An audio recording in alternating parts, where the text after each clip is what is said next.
Hi guys, I'm Nurse Mary and welcome back to my YouTube channel.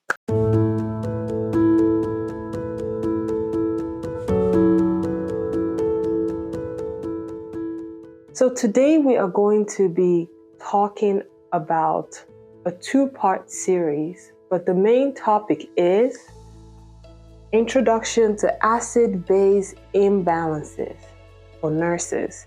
Now this is a basic introduction for nursing students actually who are just going to be introduced to the topic in class.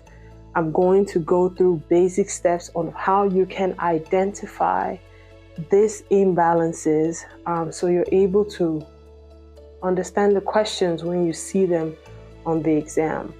Today we will be discussing respiratory acidosis and respiratory alkalosis.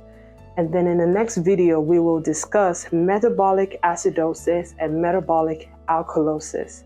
So I wanted to break it down so you don't have to take in too much at once.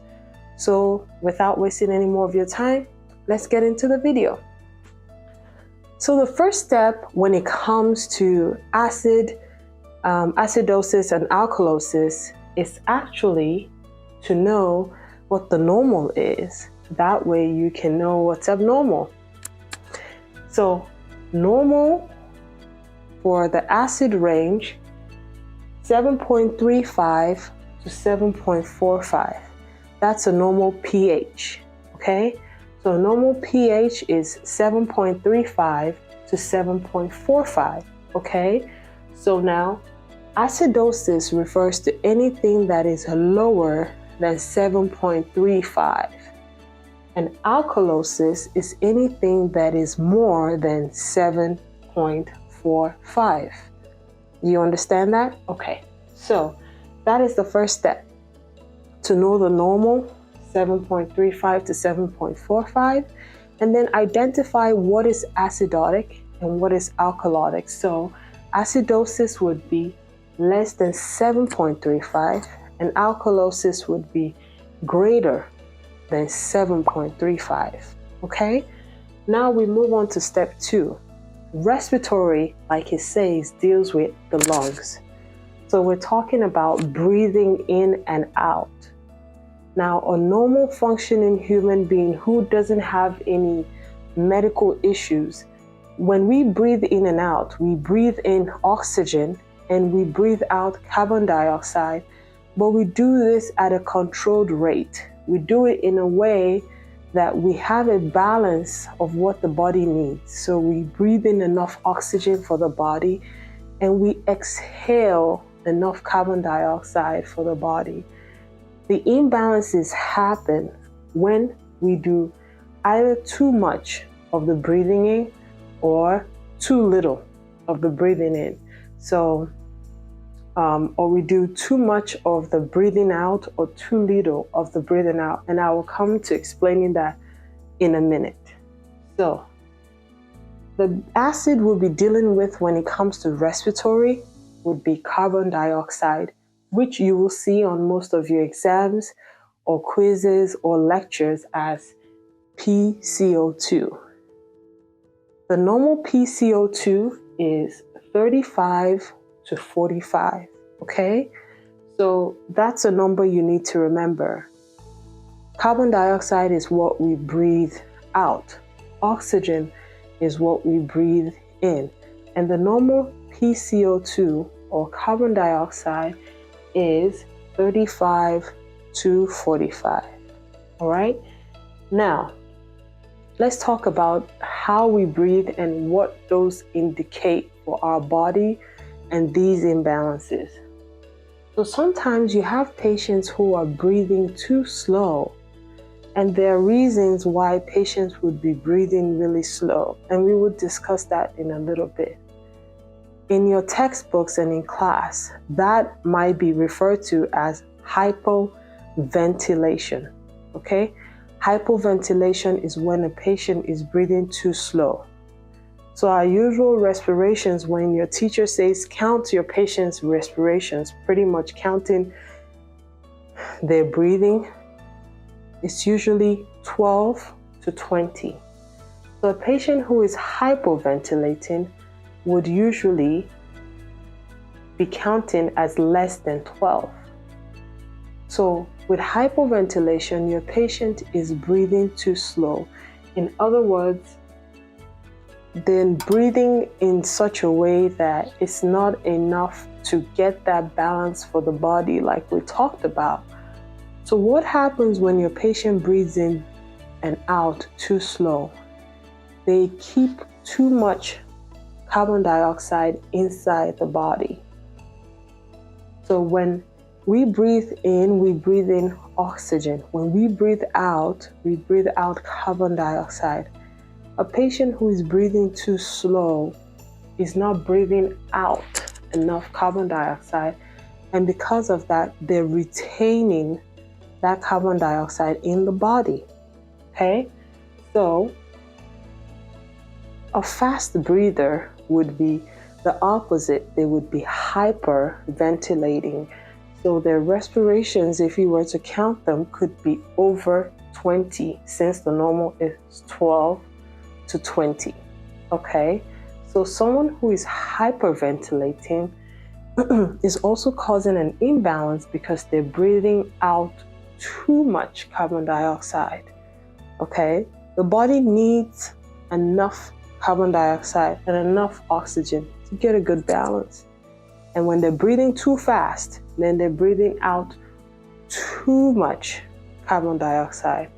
So when your patient is breathing slowly and they're retaining carbon dioxide in the body more than they should be, since carbon dioxide is our acid, it would make your patient to be acidotic.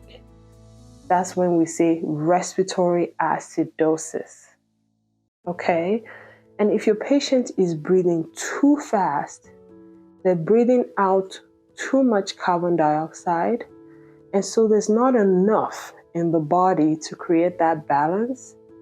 So then we would say alkalotic. So your patient could be showing as respiratory alkalosis. All right?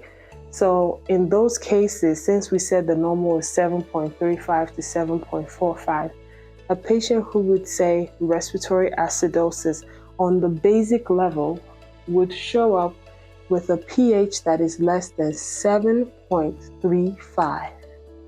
And a patient with respiratory alkalosis would then have a pH of greater than 7.45. All right? So, what are some reasons why your patient would be breathing slow? Patients could be breathing slow because they have weak respiratory muscles due to some kind of illness. They could also be breathing slow because they are undergoing a drug overdose. Pretty much anything that can affect their breathing can make them breathe slow. Now, why would your patient be doing the opposite, breathing fast? They may be very anxious. They may be climbing a high altitude, like climbing the mountains. It may make them need more oxygen, so they are breathing fast. Okay? And also they could be going through a panic attack, or they could be having an asthma exacerbation, or an asthmatic attack, as some would say. So those are reasons why a patient could be breathing fast. One acronym that I did learn from school that was very helpful in reminding me about how to identify the numbers is ROME.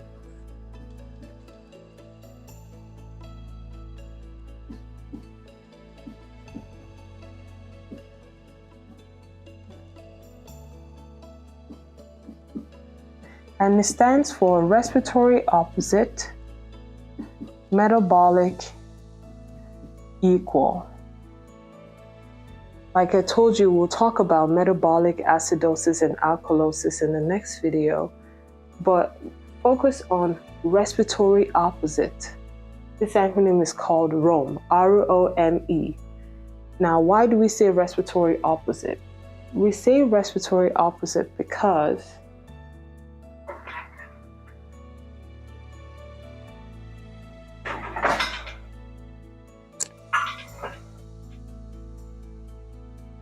with respiratory acidosis, the pH is low. So the pH is less than 7.35, right? But then the PCO2 is high. The PCO2 is high because there's more PCO2 retained in the body because the patient is breathing slow. And by retaining more CO2 in the body gets acidotic. And acidosis refers to a pH that is low, lower than 7.35. And then with respiratory alkalosis, the pH is high.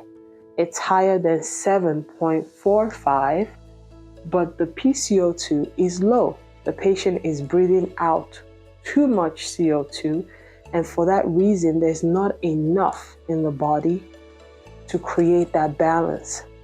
So that's where the opposite lies. The pH is low, the PCO2 is high with respiratory acidosis.